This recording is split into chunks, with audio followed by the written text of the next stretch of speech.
રાતના તરવેળાનો સમય હોય, ગુંગળનો ધૂપ થતો હોય અને ચારણી આય ચરજુ ગાય એટલે ભલભલાના હૃદય ધધળી જાય અને ન ધૂણતા હોય ને એ ધૂણવા લાગે. આ આર્તનાદની તાકાત છે. આર્તનાદ થાય એટલે મળા પણ ઊભા થાય અને ચારણની ધાબળી માની તાકાત છે. પર નારીની તાળી ન લેવાય તો એ ચારણે તાળી લીધી અને આ તાળીનો ફટાકો પડતા મોગલમાના ભ્રમર ફરી ગયા અને મહાકાળી રૂપ ધારણ કર્યું. મોગલનું આ મહાકાળી રૂપ દર્શન કરી અને લોકોમાં હાહાકાર મચી ગયો. માને પગે લાગવા માંડ્યા. આકાશમાંથી માં મોગલનું કિરણ આવી અને જે સમાજ બેઠો હોય તેના પર પડે અને લોકોમાં કોટીના પાપ નષ્ટ થાય તેવા મોગલમાના આશીર્વાદ છે. તરવાળાનો મહિમા તો ચારણ જ જાણે. આવી ચારણી જોગ માયાઓ ચારણ સમાજમાં થઈ ગઈ તો આવી મોગલ આવે અને 3 વર્ષે આવીને વસ્ત્રો ચડાવવામાં આવે. એનું નામ તરવાળો. તરવાળા માટે એક ચારણી ચરજ છે.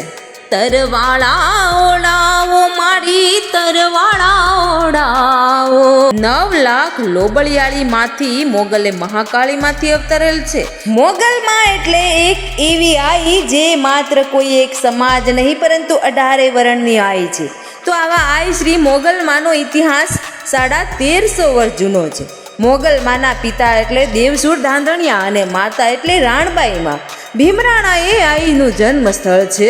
માતાજીનો જન્મ થયો ત્યારે તે બોલતા ન હતા. તમામ લોકો એવું માનતા હતા કે મોગલ મૂંગા છે, પરંતુ તેમની શક્તિનો કોઈ ખ્યાલ કોઈને હતો નહીં. અને મોગલમાના લગ્ન 40 વર્ષની ઉંમરે થયેલા. માં મોગલનું સાસરું એટલે જૂનાગઢના ભેસાણ તાલુકાનું ગોરવિયાળી ગામ. માતાજી તેના ફઈના દીકરા સાથે પરણેલા. ગઢવી સમાજની એક પ્રથા છે કે ફઈ પાછળ ભત્રીજી જાય છે, એટલે કે ફઈના દીકરા સાથે દીકરીના લગ્ન કરવામાં આવે છે. ગાડા ઘોડા પર માની જાન આવી હતી.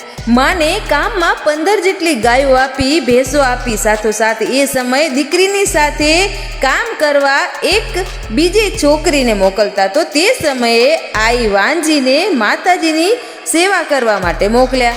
માના લગ્ન અખાત્રીજના થયા હતા. પહેલાના સમયમાં અખાત્રીજને શ્રેષ્ઠ મુહૂર્ત માનવામાં આવતું હતું. માતાજીની જાન પ્રસ્થાન થઈ એટલે રસ્તામાં ચારણ માતાજીને ઘણા સવાલો પૂછે છે, પરંતુ મોગલમાં કંઈ બોલ્યા નહીં. એટલે ચારણે વાંજીને પ્રશ્નો પૂછ્યા. તેથી વાંજી ચારણ સાથે વાતચીત કરવા માંડી અને તમામ પરિચય પણ આપ્યો. આમ વાતો કરતા કરતા જાન આગળ વધી અને આજથી 1350 વર્ષ પહેલાં મંત્ર યુગ હતો. મંત્ર યુગ એટલે મંત્રોનો જમાનો હતો. મંત્રો દ્વારા વશીકરણ, મંત્રો દ્વારા મૂઠ મારવી, એવી રીતે મંત્રોનો યુગ હતો. વાંજીએ ચારણને કીધું કે બાપુ, હું કંઈક જાણું છું. એટલે કવિરાજ બોલ્યા, બેટા શું જાણે છે? ત્યારે વાંજીએ અડદના દાણા લઈ ઘા કર્યો અને કહ્યું, જો અને જુએ છે તો જળબંબાકાર જેમ તૂટી જાય ને જેમ હણહણાટ પાણી આવતું હોય ને એમ દૂધ આવી રહ્યું હતું.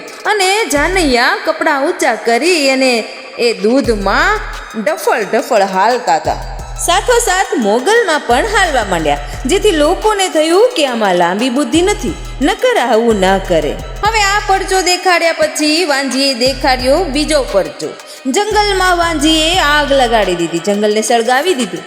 આમ આગળ વધતા ગયા અને ગામનું પાદર આવ્યું એટલે ઉતારા નાખ્યા અને બેઠા. ત્યારે મોગલમાના સસરા પક્ષે સામૈયાની તૈયારી કરી. ઢોલ નગારા લઈને આવ્યા. પહેલાના સમયમાં એવો નિયમ હતો કે દસૈયું નાહ્યા પછી જ કોઈ નવો ઢા તેના કપડાં બદલી શકે, પરંતુ મોગલમાએ તે કપડાં તો પહેલાં જ બદલી નાખ્યા હતા. ઉપરાંત ચારણને મનમાં એક વિચાર આવ્યો કે તેમને વાંજીને કોઈ પણ પ્રકારની શાબાશી ન આપી. એટલે વાંજીની બાજુમાં જઈ અને કવિરાજ બોલ્યા કે શાબાશ વાંજી, તું તો કામની બાઈ લાગે છે. આમ બોલી અને ઊંચો હાથ કરી વાંજીની તાળી લીધી. અને ચારણોના રીત રિવાજ અનુસાર પર નારીની તાળી ન લેવાય, તો એ ચારણે તાળી લીધી અને આ તાળીનો ફટાકો પડતા મોગલમાના ભ્રમર ફરી ગયા. મતલબ કે નેણ ઊંચા થઈ ગયા. અને માએ નજર સામે કરી અને કહ્યું, એ ચારણ, આ તો આપણી બેન દીકરી કહેવાય, એની હારે તે હાથ તાળી લીધી, શરમ નથી આવતી? આઈ માને જિંદગી પણ તેની સાથે જ કાઢવાની હતી. લોકો આશ્ચર્યચકિત થઈ ગયા. હાહાકાર મચી ગયો. મૂંગી આઈ બોલી અને ત્યારે માં કોપાયમાન થયા. જ્યારે કોપાયમાન થયા, માના વાળ ઊંચા થઈ ગયા અને મહાકાળી રૂપ ધારણ કર્યું. મોગલનું આ મહાકાળી રૂપ દર્શન કરી અને લોકોમાં હાહાકાર મચી ગયો. માને પગે લાગવા માંડ્યા, પણ માતાજીનું રૌદ્ર સ્વરૂપ ધારણ થયું હતું તેની કોઈને જાણ ન હતી. આ સમયે માં મોગલે ધરતીને અરજ કરી, મને તારામાં સંભાળી દે. અને ધરતી ફાટવા માંડી. પરણેતરના કપડાં પહેરેલા અને મોગલ ધીમે ધીમે ધરતીમાં સમાવા લાગ્યા.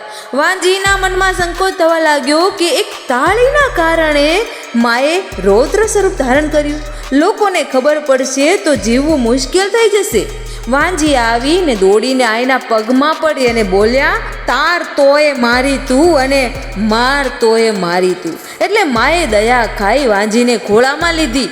તો આ કારણે વાંજી આજે પણ ભીમરાણા મોગલમાં ફાને સ્થાપિત છે અને હાલ પણ ભીમરાણાના ફળામાં મેલડીમાં 71માં આઈ વાંજી વચરાજ સોલંકી અને વીર કે જે ક્ષેત્રપાળ છે.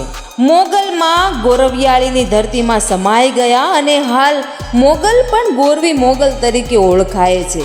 ધરતીમાં સમાતા સમયે મોગલમાંના શબ્દો હતા કે બાપ ચારણો માટે હર હંમેશા આશીર્વાદ રહેવાના અને 9 લાખ લોબડિયાળીઓને જન્મ માટે ચારણનો ખોળો જ જોઈએ.